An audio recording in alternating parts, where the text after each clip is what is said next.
Om Namo Bhagavate Vasudevaya. Om Namo Bhagavate Vasudevaya. Om Namo Bhagavate Vasudevaya. Nama Om Vishnupadaya Krishna Preshtaya Bhutale Srimade Bhakti Vedanta Swamin Nithinamine.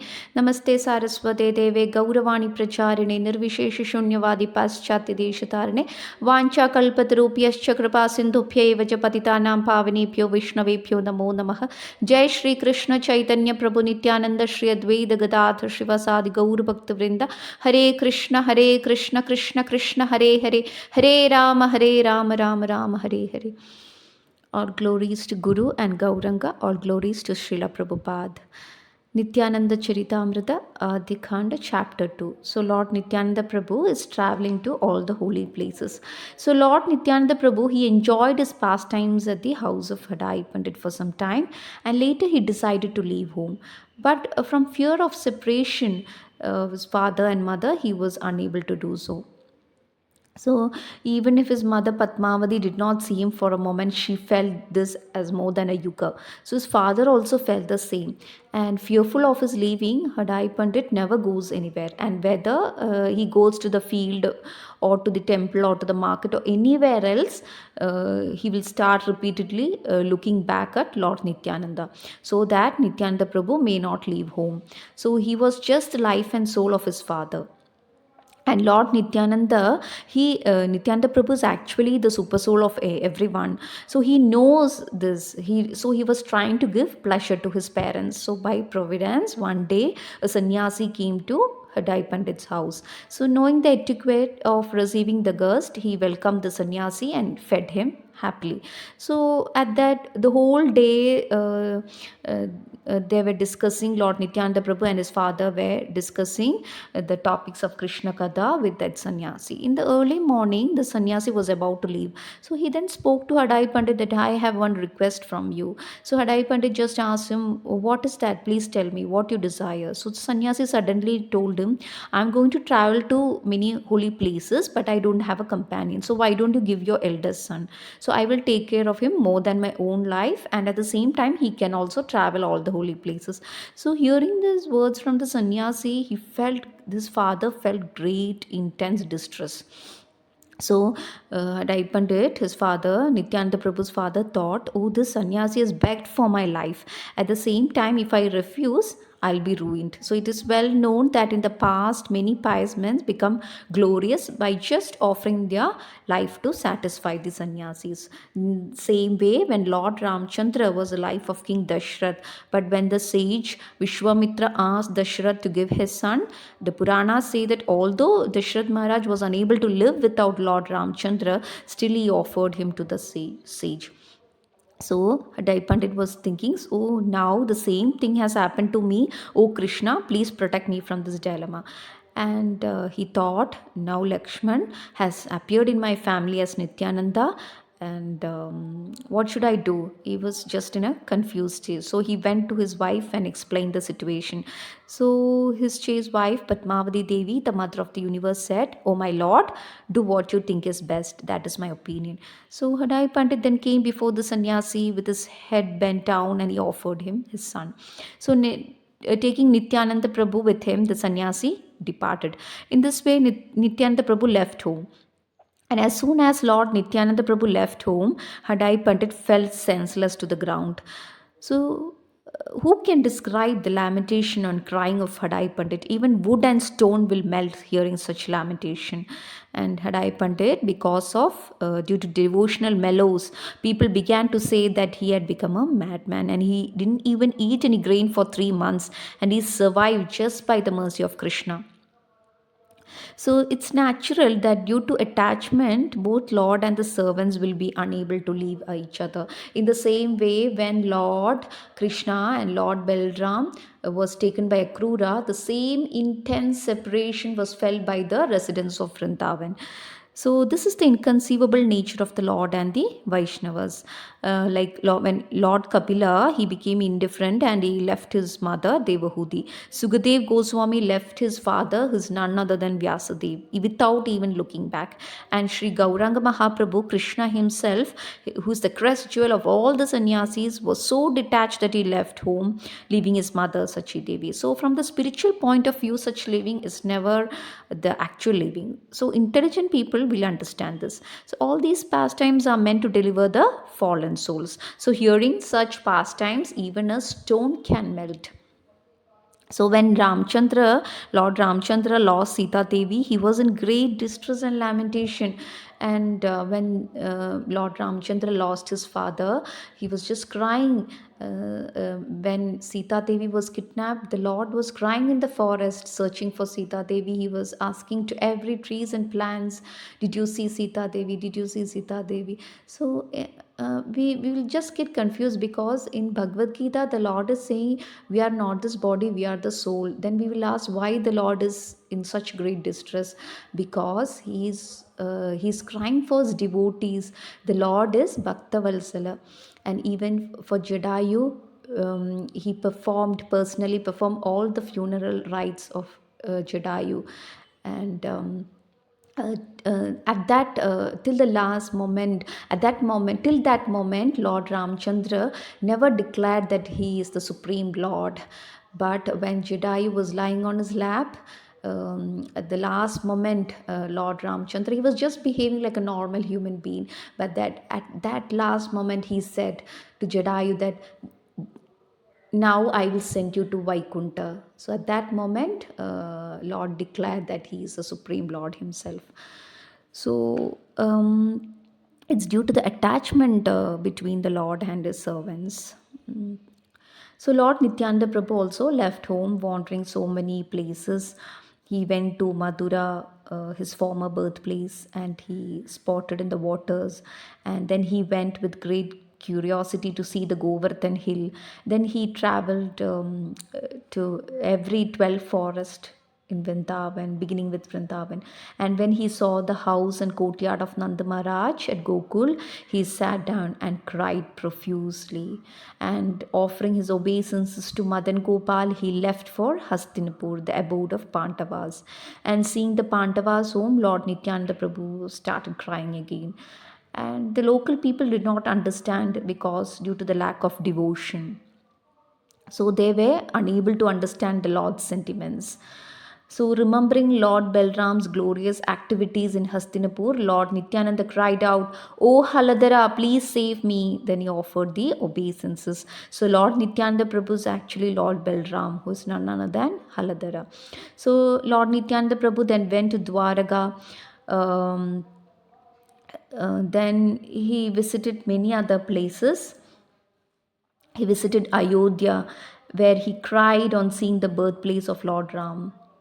And it said that he was in trance of ecstasy for 3 days, and seeing the forest where Lord Ramchandra has resided.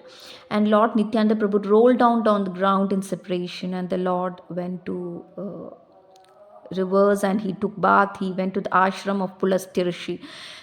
And uh, then the Lord went to the ashram of Agastya Rishi.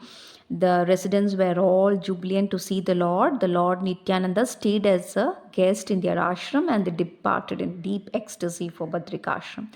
And Lord Nityananda, he sat in seclusion for some days in the ashram of Naranarayana Rishi. And Lord Nityananda then went to the ashram of Srila Vyasadeva, who recognized that he was Lord Balram. And Sri Vyasadeva personally received Lord Nityananda as a guest, and the Lord offered his obeisances to Srila Vyasadeva. Then Lord Nityananda then visited a monastery where he found it, all of them sitting together. Then suddenly Lord Nityananda Prabhu asked them a question, but no one replied. So Nityananda Prabhu was in ecstasy. He became angry with them, and the Lord kicked them in the head. Then all of them smiled and ran away. So Lord Nityananda, he continued his travel throughout the forest, and he eventually arrived in Kanyakumari. And after seeing Durga Devi there, he went to the southern ocean. Then he visited Kerala and many other places.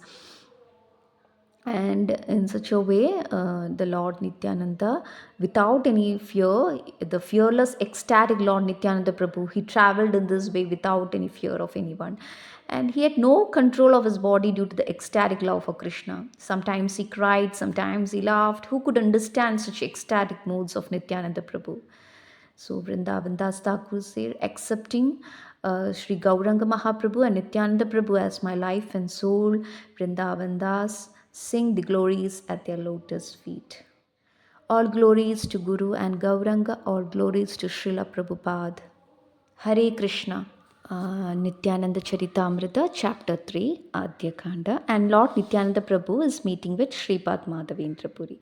So, as Lord Nithyananda Prabhu traveled by the will of Providence, he met Sri Madhavendra Puri. So, the body of Sri Madhavendra Puri was imbued with ecstatic love of God, and his followers also shared the same sentiments. And he did not relish anything other than loving sentiments for Krishna, who enjoyed his pastimes in the body of Madhavendra Puri. So, Vrindavan Das Thakur, the authors say, what can I say about the devotion of he who was the spiritual master of Sri Advaita Acharya? So, seeing Madhavendra Puri, Lord Nityananda at once fell unconscious to the ground and stunned in ecstatic prema. Seeing Nityananda Prabhu, Madhavendra Puri also forgot himself and he also fell unconscious. And Mahaprabhu, Gauranga Mahaprabhu has repeatedly said that Sri Madhavendra Puri is the original root of worship in ecstatic love. So, after both Nityananda Prabhu and Madhavendra Puri, they swooned. The disciples headed by Ishwara Puri, they all began to cry, and recovering after some time, Nityananda Prabhu and Madhavendra Puri, they embraced each other and they started crying. So they were overwhelmed by ecstatic love for Krishna. They rolled on the sand and cried out very loudly, and the tears of love were flowing from their eyes like rain soaked Mother Earth, making her feel gratified. So they both were shivering, shedding tears, hair standing on end, and other ecstatic symptoms appeared on their bodies. And this was because Lord Krishna personally resides in their bodies. And Nityananda Prabhu said, all the pilgrimage I have done still now has now borne fruit because I have seen the lotus feet of Sri Madhavendra Puri. So seeing his ecstatic love of God, Nityananda Prabhu say, my life has become successful. So Madhavendra Puri embraced Nityananda Prabhu and he was unable to reply. His throat choked with love. And Madhavendra Puri was so pleased that he was unable to release Nityananda Prabhu from his embrace. And all his disciples, Ishwara Puri and Brahmananda Puri and other disciples of Madhavendra Puri also felt intense attachment for Nityananda Prabhu. So they had met many sadhus before but never felt such symptoms of prema, distress, mixing. So they were mixing with many materialistic people. They were wandering in the forest, but at last they met Nityananda Prabhu. Their distress got relieved and arose Krishna prema in all of them. So Lord Nityananda Prabhu, he traveled for a while with Madhavendra Puri and they both were relishing Krishna Katha. And the qualities of Madhavendra Puri were most wonderful. And out of love for Krishna, he laughed and cried day and night, shouting. So Lord Nityananda was intensely absorbed in loving sentiments for Krishna. He laughed loudly, swaying to and fro, and Madhavendra Puri's disciples also constantly chanting the names of Hari, seeing all these extraordinary symptoms of love. So the two of them forgot whether it was day or night in their absorption of ecstatic love. Although they remained together for a number of days, Nityananda Prabhu and Madhavendra Puri felt that period as a moment. So who knows? Who knows all that took place between Nityananda Prabhu and Madhavendra Puri? So only Krishna knows. So unable to give up the company of Nityananda Prabhu, Madhavendra Puri constantly remained with them. And Madhavendra Puri said, I have never seen such ecstatic love. Whether there is such prema is, wherever there is such prema, that is my holy place. I know Krishna has given me his mercy since he has given me such a friend as Nityananda. So wherever one finds Nityananda Prabhu's company is the most sacred and transcendental place. So that devotee who hears the name of Lord Nityananda Prabhu will certainly attain the lotus feet of Krishna. If one has slightest envy for Lord Nityananda Prabhu, then Krishna will never favors him even if he is a devotee. So Madhavendra Puri show affection for Nityananda Prabhu day and night with his speech and deeds. So Nityananda Prabhu considered Madhavendra Puri nothing else than his guru. Then they learned they were learned personalities and did not know whether it was day or night due to ecstatic love for Krishna. So after staying together for so many days, Nityananda Prabhu he left, and Madhavendra Puri also left to Sarayu River. And in their absorption for love of Krishna, both Nityananda and Madhavendra Puri they forgot their bodies, and they couldn't tolerate such intense feelings. And whoever who hears the meeting of Lord Nityananda and Madhavendra Puri will certainly achieve the wealth of love for Krishna. And then finally, Lord Nityananda Prabhu arrived at Nilachal. Then he went to see Lord Jagannath, and when he came near Nilachal, he fell unconscious seeing the temple flag. And surrounded by his dear devotee, he saw Lord Jagannath, the source of Chaturvyuha, Vasudeva, Sankarshna, Pratyupna, Aniruddha. Immediately on seeing Lord Jagannath, Lord Nityananda felt his hair was standing on end, and when he recovered he fell to the ground again, and he was shivering and crying and swooned and loud roaring. So who can describe those ecstatic symptoms seen in Lord Nityananda? So Lord Nityananda Prabhu remained in Nilachal for some time and in great jubilation, with great jubilation. So, who can describe Lord's pastimes? So, Vrindavan Das Thakur saying that he has written all this by the mercy of Lord Nityananda Prabhu. So, after visiting various holy places, Nityananda Prabhu again returned to Madura. He remained in Vrindavan. He was so much absorbed in Krishna that he was unable to tell that it was day or night. He didn't eat, but occasionally drank something if someone offered him. So Lord Nityananda very well know that he said that I will go and serve Lord Gauranga Mahaprabhu when he manifests his opulence. He therefore did not go to Navadvip directly but remained in Mathura. So he was regularly enjoyed sporting in the rivers of the Yamuna and playing with the children in Vrindavan. So Lord Nityananda Prabhu is omnipotent. He did not distribute devotional service to the Lord at that time. Then the devotees of Gauranga Mahaprabhu did not like to do anything without the order of Lord Mahaprabhu. And it said that all the demigods they create, maintain, and destroy by the order of Lord Gauranga Mahaprabhu. Uh, Vrindavan Das Thakur says that Lord Nityananda has blessed all the people of this universe with the treasure of prema. So he is the foremost devotee of Lord Gauranga Mahaprabhu. Since the glories of Lord Gauranga Mahaprabhu always dance on his tongue day and night, Lord Nityananda Prabhu chant the glories of Lord Gauranga Mahaprabhu. And one worships Lord Nityananda, he surely attained devotion for Lord Gauranga. So all glories to Nityananda Prabhu, the first manifestation of Lord Gauranga Mahaprabhu. The glories of Gauranga Mahaprabhu become manifest only by the mercy of Lord Nityananda Prabhu. And one becomes attached to Lord Nityananda Prabhu by the mercy of Lord Gauranga Mahaprabhu. So one who knows Lord Nityananda Prabhu will never face any adversities. So those who wish to cross the ocean of material existence and drown in the ocean of devotional service must worship Nityananda Prabhu. So some said Nityananda Prabhu is just like Balram, another said he is more dear to Gauranga. Some may consider Nityananda as a sannyasi, some may consider him as a devotee, some may consider him as a jnani. They may all say whatever they like. So even if Lord Nityananda were the most insignificant servant of Lord Gauranga, then Vrindavan Das Thakur says that still I would keep his lotus feet in my heart. And I will kick the head of those who disregard the glories of Lord Nityananda and dares to criticize him. Um, then